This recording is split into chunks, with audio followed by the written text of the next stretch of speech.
E o tema de hoje, a força do grupo, né? Por que eu estou falando disso? Eu fiquei pensando com essas ideias na cabeça, né? Vendo os artistas, né, se reunindo,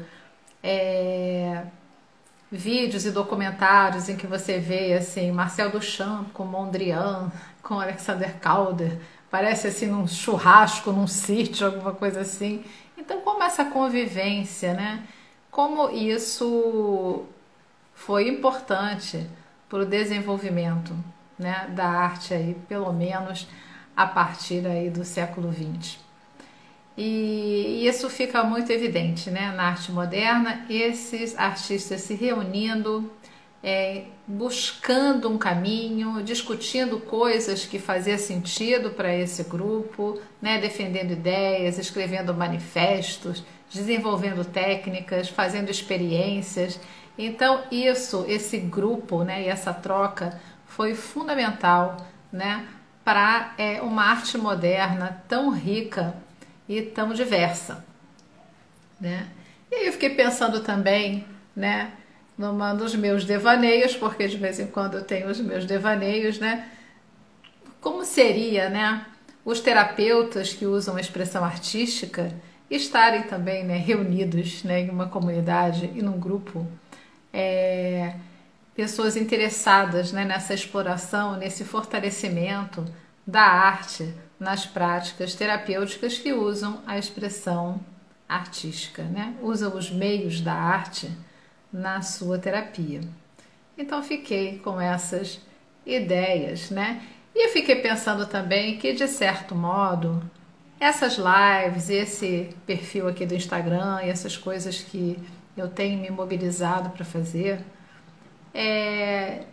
está nesse caminho, né, de criar uma comunidade. As pessoas que estão aqui, elas estão interessadas nessa questão da arte, né, estão mobilizadas para desenvolver, né, se desenvolver na sua expressão artística também, né, se experimentar, né, e se sentirem mais seguros, né, podendo realmente estar usando e levando a arte de uma maneira muito rica para o seu trabalho como terapeuta.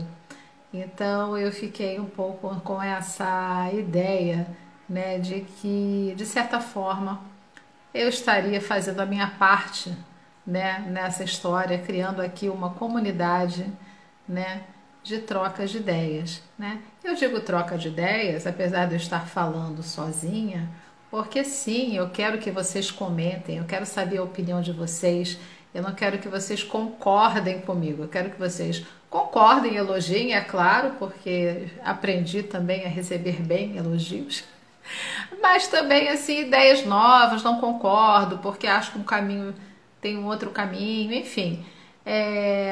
A gente não tem que concordar em tudo, e eu acho que o que enriquece também é essa diversidade. Então queria saber sempre a opinião, eu peço sugestões, né, para estar trazendo aqui assuntos que vocês consideram importantes, né?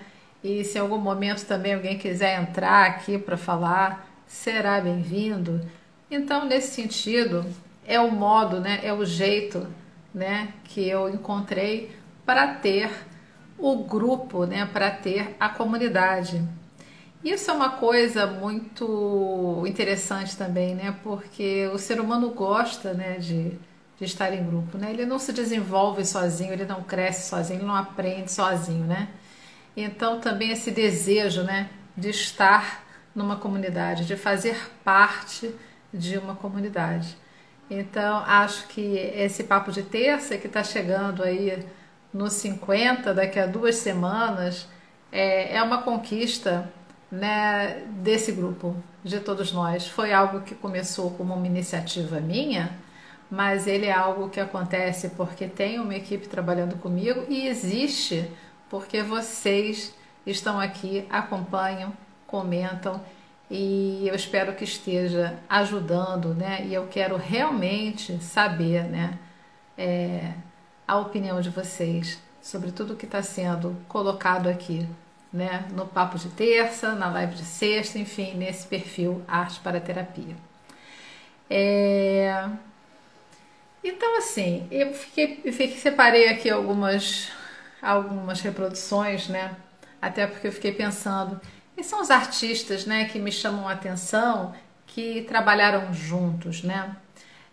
Porque se a gente vai lá para trás, né, pensar no Renascimento, por exemplo, no Barroco e tal, você tem um ateliê que tem um mestre, né? Tem aquele artista reconhecido e consagrado, né? E os outros artistas ou aspirantes artistas vão como aprendizes, né? E vão trabalhar, vão se especializar no cabelo, no pano, vão misturar as cores, misturar as tintas. Tem uma equipe fazendo um trabalho.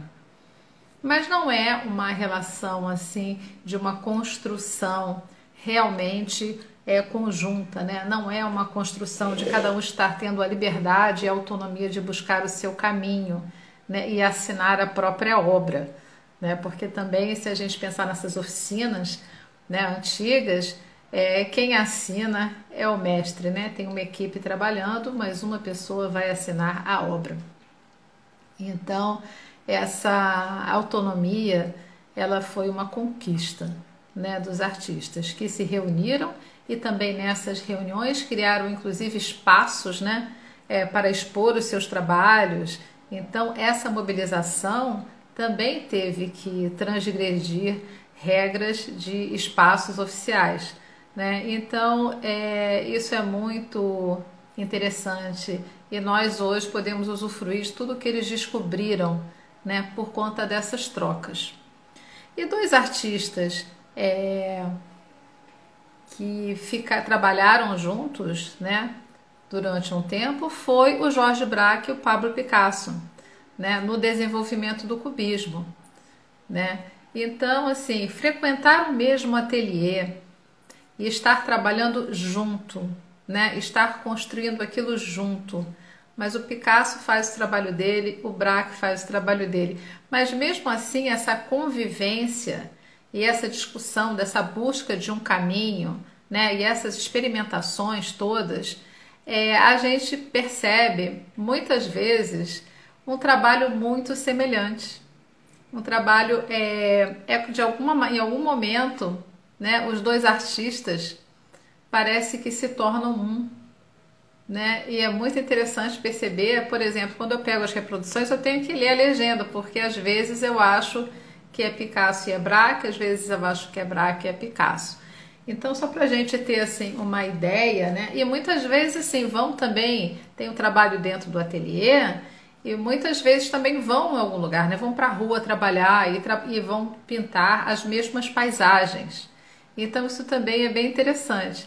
As produções internas do ateliê é muito curioso porque vemos assim o mesmo violão, né? Por exemplo, os objetos são os mesmos, sim, porque estão compartilhando daquele espaço, né? Aquele espaço real. Então aqui, por exemplo, esse é um trabalho de 1908 do Braque, né? Lá na pesquisa, né? No trabalho de desenvolvimento do cubismo analítico, né? E esse é um trabalho do Picasso, né? Então, os dois trabalhos, um é de 1908 e o outro de 1909.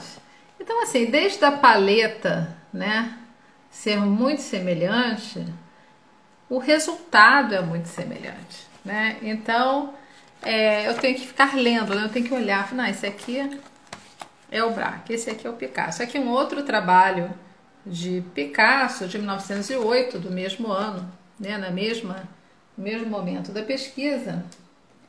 E esse daqui é do Georges Braque, 1908. Né? Será que eles estavam, né, lado a lado?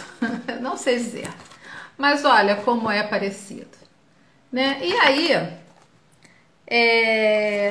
são dois grandes artistas. E o trabalho vai se desenvolvendo, né?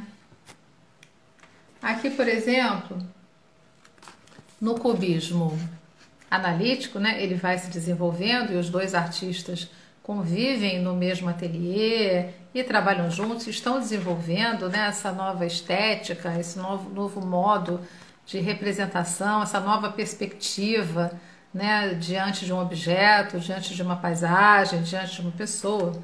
E aqui, por exemplo, tem dois trabalhos de 1910, né? Então, esse trabalho do Picasso e esse trabalho do Georges Braque. Então, como a coisa vai se desenvolvendo, né? Se a gente tem aqui, né, essas duas paisagens, né? São pinturas assim de paisagem externas, né? Já temos essa mudança de perspectiva. Temos uma paleta muito semelhante, né? Que vai se manter aí no desenvolvimento do cubismo. Aqui as imagens já estão mais partidas, né? A gente já vê mais faces daquele objeto. Tem mais desdobramento aqui. Então essas duas também. Picasso e Braque, de 1910. Né? Então essa pesquisa, ela vai caminhando. Então assim, esse é um trabalho feito em conjunto. É um trabalho assinado pelos dois. Né?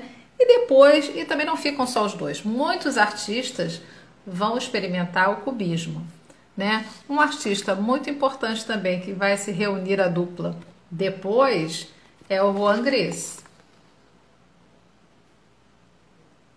Mas o Juan Gris eu já acho que ele tem um trabalho mais assim diferenciado. Eu consigo identificar o Juan Gris e tenho muita dificuldade de identificar o Braque e o Picasso quando eles estão trabalhando no mesmo período, né? E isso é muito interessante, porque quando a gente trabalha num ateliê com outra pessoa e fica muito junto, né, trabalhando muito, eu tive a oportunidade, eu tinha amigas que eu trabalhava muito no ateliê, a gente fazia muito modelo vivo, pintava e tal. Então chegava um momento em que, quando chegava no final assim do dia, a gente não sabia muito qual era o meu trabalho, qual era o trabalho dela. E isso realmente acontece, né? Em algum momento é como se a gente se confundisse. É muito interessante isso. E isso é um momento, né, de uma pesquisa, né? E depois, no caso, né, o Braque vai fazer um outro tipo de trabalho e Picasso também. As carreiras vão caminhando, né? E os artistas vão seguindo outros caminhos. Aí depois eles têm o cubismo, vai se desenvolvendo, ele continua, né, a pesquisa e entra numa fase, num procedimento diferente, que é o procedimento sintético. E os dois artistas continuam fazendo alguns trabalhos semelhantes. Deixa eu achar aqui. Por exemplo, esse aqui é o do Picasso, né? O cubismo sintético é um cubismo que vai trabalhar com colagem, ele vai ser bem diferente do analítico. E aqui um trabalho do Braque. Então, assim, a temática, os objetos da cena, o tratamento, a paleta de cor, né? Às vezes eu fico imaginando assim, com o mesmo papel que um colou um pedaço, o outro pegou o outro pedaço do mesmo papel e colou. Então, como é que é, né, essa relação e como nós ganhamos, né, com isso, né, como essa troca de um jeito em que é uma construção de uma relação assim horizontal, né, quer dizer, é uma construção de um grupo de artistas. E muitos movimentos, né, da arte moderna são marcados por grupos, né? Pequenos grupos, e muitas vezes esse movimento dura pouco tempo, né? Então, por exemplo, um exemplo disso é o movimento fauvista. Então a gente tem também, da mesma maneira, vão defender formas, vão defender o uso de cores, um tipo de pintura, que também muitas vezes a gente vai ver trabalhos semelhantes, a mesma cor, a mesma temática, né? Então, por exemplo, eu peguei 3 trabalhos aqui de 1905, do mesmo ano. Então, tem um trabalho aqui, uma paisagem fauvista, né, do André Derain, uma paisagem fauvista do Matisse e uma paisagem fovista do Vlaminck, né? Então, esses cartões, eles são cartões, né, do meu curso de História da Arte. Então, aqui estamos com um trio, né, fovista. Como são semelhantes, né? A mesma paleta de cor, são 3 paisagens. Então, a gente vai... Aqui um vai ter uma pincelada mais solta, o outro vai ter ali a sua personalidade marcada, mas vemos assim afinidades, né? Então, como é forte essa coisa quando um grupo de artistas se reúne para desenvolver um movimento, né? Um modo de fazer arte. Então, essa expressão acaba tendo muitos pontos, né, em comum, o que é bem interessante. Por exemplo, uma outra coisa que eu acho muito legal são os retratos, né? Temos os autorretratos, né? O artista se retratando, e temos também um artista fazendo o retrato de outro, né?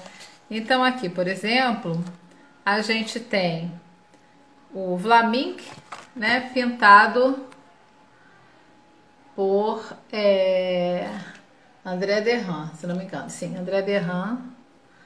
Aqui o André Derain pintado por Matisse.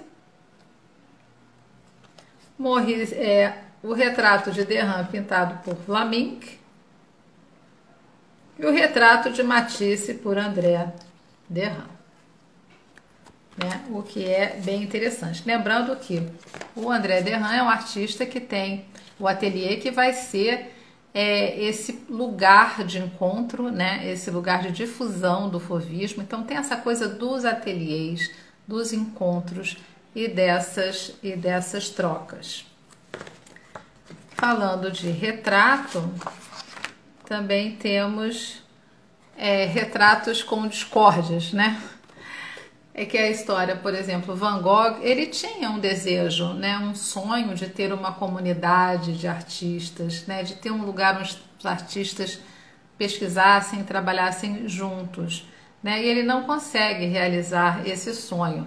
Ele consegue por muito pouco tempo ter a parceria com Gauguin, que acaba sendo uma parceria muito estridente, e a coisa realmente, a relação dos dois não dá certo e o Gauguin vai embora. Então tem aí uma perda, né, uma tristeza muito grande. E o Van Gogh, ele tem, né, esse perfil também de ter vivido de um modo muito solitário, né? E aqui é um retrato, né, que Gauguin fez do Van Gogh, né? Pintor de girassóis. Cores vibrantes e não fiéis à realidade. Sim, eles não têm no fovismo, tanto com relação à cor como com relação à forma, eles não têm esse compromisso com a realidade visível, né? Com a realidade externa, né? Que até tem uma pergunta aqui, que realidade? A realidade interna, a realidade externa, né? Então eles não têm esse compromisso cor e forma realista, né? Uma pintura realista nesse sentido de ser parecido com a realidade externa, né? Aqui a questão da cor das árvores, né? A cor do caule, que não seja marrom, por exemplo. Bom, na verdade, o caule das árvores não é necessariamente marrom, né? Temos alguns caules marrons, mas temos caules coloridos, branco, né? Alguns, se você olhar de perto, são de outras cores, tem verde, tem uma série de cores, né? Mas existe um predomínio, né, talvez do marrom e a copa verde, mas nem toda a copa de todas as árvores é verde, né? Então vale um passeio no Jardim Botânico para ver como as cores são ricas, mas de qualquer maneira os artistas fovistas não estão trabalhando com a cor realista, eles não estão olhando a paisagem tentando reproduzir aquela imagem, né? Eles não estão fazendo isso. Então eles têm total liberdade de pintar aquele caule de vermelho, de roxo, de azul, e o caule que está diante dele ser de outra cor, ser marrom com a copa verde. Eles vão pintar da cor que eles sentirem, né? Que eles tiverem vontade. E essa é uma liberdade conquistada também. E essas transgressões na arte, elas também têm esse respaldo do grupo, né? Quando tem um grupo nesse movimento, né? Um grupo trabalhando com isso, fazendo, tornando aquilo forte, né? E essa questão também, a cor vai depender da luz. Se a gente pensar no impressionismo, ele vai dizer que não existe, as coisas não têm cor, né? Mudando a luz, muda a cor, né? E a cor, na verdade, é aquela luz que é refletida. Então, essa realidade, a gente também tem uma educação para entender que é aquilo daquele jeito, porque, por exemplo, até essa questão do caule marrom e da copa verde é uma coisa que a gente aprende, não é necessariamente algo que você aprendeu observando, mas algo que é ensinado desde a escola, né? Então começa a se fazer daquele jeito. Tem uma cena no filme Moça do Brinco de Pérola que é muito interessante, que Vermeer, né, o artista barroco, né, ele tá com a empregada da casa que servia de modelo para ele. A pintura era feita dentro do ateliê, tinha uma janela, né, a iluminação natural vinha de fora para as pinturas. E num dado momento da cena no filme, ele pergunta qual a cor do céu. E eu não me lembro se ela chega a responder azul, né? Mas ele diz para ela olhar de novo, para ela prestar atenção. E quando ela vai observar, ela começa a perceber muitas cores diferentes. Então, a gente tem que prestar atenção no que a gente aprendeu, a gente acredita ser a realidade, e o que realmente a gente, se a gente se disponibilizar, né, para prestar atenção, né, e perceber as coisas, talvez as cores sejam outras e as formas sejam outras, né? Outro dia mesmo eu estava vindo da minha casa para o ateliê e passei por uma árvore com um caule branco que deve estar ali há décadas e eu não tinha me dado conta, né? E linda árvore, o caule todo branco. Então a natureza é diversa também, né? Mas de qualquer maneira não tem a proposta dos artistas não é representar a realidade tal qual eu vejo, né? Não é essa a ideia desses artistas. Liberdade de criação é fascinante. Pois é, assim, o artista vai começar realmente a conquistar esse espaço de liberdade no século XX mesmo, né? Porque ele vai se libertar. E é muito interessante por isso também a arte moderna, ela de repente assim você tem muitos movimentos ao mesmo tempo, é tudo simultâneo, as pessoas se reúnem, poucos grupos pequenos e cada um vem com uma proposta, um contra o outro, enfim, mas o próprio expressionismo, ele vai se dividir em grupos e os grupos têm propostas muito diferentes, e as imagens são muito diferentes, né?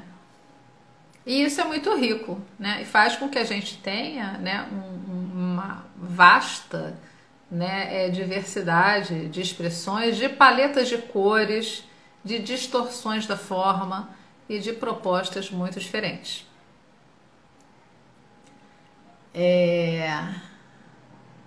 Liberdade de criação é fascinante, como a Sônia, como quase tudo. A observação algumas vezes é excluída pelo aprendizado. Sim, essa é uma questão, essa coisa da árvore caule marrom e copa verde é uma coisa aprendida, o coração naquele formato e ser vermelho. Então, assim, tem coisas que se aprende na escola e o mais grave é que tem uma forma certa para cada coisa, né? E aí é muito interessante porque há mais de 100 anos atrás os artistas já transgrediram essa coisa da cor, né, e da forma, e tem liberdade de pintar o rosto de uma mulher metade verde, outra a sombra laranja, né, uma liberdade completa nessa questão da cor. E a gente ainda encontra, né, na escola, né, ou nas famílias e até na psicologia, porque eu já vi livros falando sobre isso, de que a criança, por exemplo, pintou as coisas da cor errada, né? Então, assim, na escola pintou errado, a casa não é assim, você não tá vendo? A árvore não é assim, você não tá vendo? Então, é uma negação aí da imaginação, né? E na psicologia eu já li, por exemplo, assim, prestar atenção quando as cores estão fora do lugar, né? Então, quando a imagem na terapia está com as cores fora do lugar, isso estaria indicando um problema, né? Então, é uma coisa interessante, né? Porque a arte resolveu isso de outro jeito, né? A arte deu uma solução diferente para isso, né? E será que a gente tem que realmente estar pensando, né, dessa maneira? Botou a cor errada, o céu tá, sei lá, que cor? Verde. Né? Então está errado, tem alguma coisa errada, o que está acontecendo com aquela pessoa porque o céu é verde, né? Então vamos chamar ela de fauvista, né? Umas coisas assim, o cavalo azul, né? No expressionismo, né? Franz Marc tem uns animais super coloridos, né? O cavalo azul é belíssimo, a raposa toda colorida, né? É muito intenso e muito interessante. Então a gente precisa se descolar um pouco, né? De certas afirmações, né? A cor pintou da cor errada é um deles, né? E a questão da deformação também, né? A deformação ela vai estar muitas vezes a serviço de uma ênfase, né? De uma expressão de alguma coisa. Então, essa questão do grupo, né? Então isso também pode acontecer num grupo, né, num grupo terapêutico, por exemplo. Então, se a gente viu os grupos de artistas se reunindo, né, numa pesquisa, numa experimentação, em alguns momentos o trabalho deles fica parecido e até um se confunde com o outro, né? Isso é uma coisa que se dá na arte, com os artistas, na convivência, né, e na pesquisa, né, e nessas afinidades. Como é que se dá um grupo terapêutico que está usando a expressão artística? Se a gente pensar no presencial, né, as pessoas compartilhando aquele espaço, todos estão pintando, fazendo colagem, desenhando, se encontram toda semana. Será que em algum momento aquele grupo também não vai estar inconscientemente até meio que um pegando um pouco a imagem do outro? E como é que isso se dá nos processos remotos, né? Nos grupos online, né? Eu não sei se vocês já tiveram esse tipo de experiência, mas muitas vezes num grupo presencial, uma pessoa não está vendo o que a outra está fazendo, está mergulhada na sua produção, super focada, concentrada, né? E de repente, no final, quando chega naquele momento das pessoas mostrarem o trabalho, compartilharem, falarem, um se identificar com o trabalho do outro, né? Às vezes aparecem pares de trabalho semelhantes, cores semelhantes. Então, o que acontece, né, ali, que às vezes o grupo entra numa sintonia também? E, curiosamente, no remoto, isso também acontece, né? Eu tive experiências, né, no grupo terapêutico que eu tenho com a minha parceira Maria Tereza Rocha, né, na jornada Pintando Arcanos, né, que tem até participantes aqui assistindo, e que acontecia, era muito interessante, porque na hora do trabalho plástico, né, da pintura ou da colagem, porque a expressão era livre no grupo, muitas vezes não estávamos vendo a pessoa fazendo, ninguém estava vendo a imagem, a gente só via a imagem pronta, né? muitas vezes. Então, e essa imagem era compartilhada, era mostrada, mas também era compartilhada no grupo, né, que a gente tinha do WhatsApp. Então era muito interessante quando dois colocavam assim, tinham dois, na verdade, Elisa e Edson, né, que sempre terminavam primeiro, assim. Eles colocavam as imagens às vezes estavam assim, uma conversando muito com a outra, né? Às vezes uma parecia a mesma cena, cada uma vista de um lado. Teve um dia que foi incrível, né? Um fez a cena vista daqui e o outro vista daqui, as mesmas cores, né? Então foi muito, todo mundo levou até um susto, né? Então é essa conexão inconsciente, né? Essas sintonias, e quando o grupo, e é quando a gente vê também quando aquele grupo realmente já é um grupo, né? Aquele grupo já é um todo, né? E porque demora um tempo, né, para esse grupo terapêutico, para essas pessoas se tornarem realmente um grupo, né? Que a Sônia está colocando aqui, conexões do inconsciente. É muito impressionante como isso acontece, né? Então isso também poderia colocar como a força do grupo, né? Então isso acontece com artistas que estão trabalhando e fazendo suas pesquisas, mas isso também a gente consegue constatar nos nossos grupos terapêuticos, tanto presenciais quanto remotos, né? E acho interessante pensar nisso, que isso é algo que acontece com os artistas que compartilham do mesmo ateliê, que convivem, que trabalham juntos, e eles muitas vezes vão ter trabalhos assim muito semelhantes, né? Muito parecidos. E agora eu já misturei todos os meus cartões aqui no encontro para mostrar para vocês, mas já misturei tudo. Deixa pra lá. Eu mostrei lá, são os mesmos cartões que eu mostrei, mas como é interessante, né, essa coisa dessa troca. E uma coisa também, quando eu falei dos retratos, retrato é um gênero muito interessante que a gente vê na história da arte, né, os artistas fazendo o retrato muitas vezes do seu colega, né, que é diferente de quando o artista é contratado para fazer o retrato do rei, do imperador, né, da imperatriz. É diferente, né? Naquele momento ele está fazendo um retrato de uma pessoa com a qual ele tem intimidade, com a qual ele convive trabalhando, né? Então são dois artistas, um retratando o outro. Isso é muito interessante de se perceber. E muito também quando um não gosta do retrato que o outro fez, né?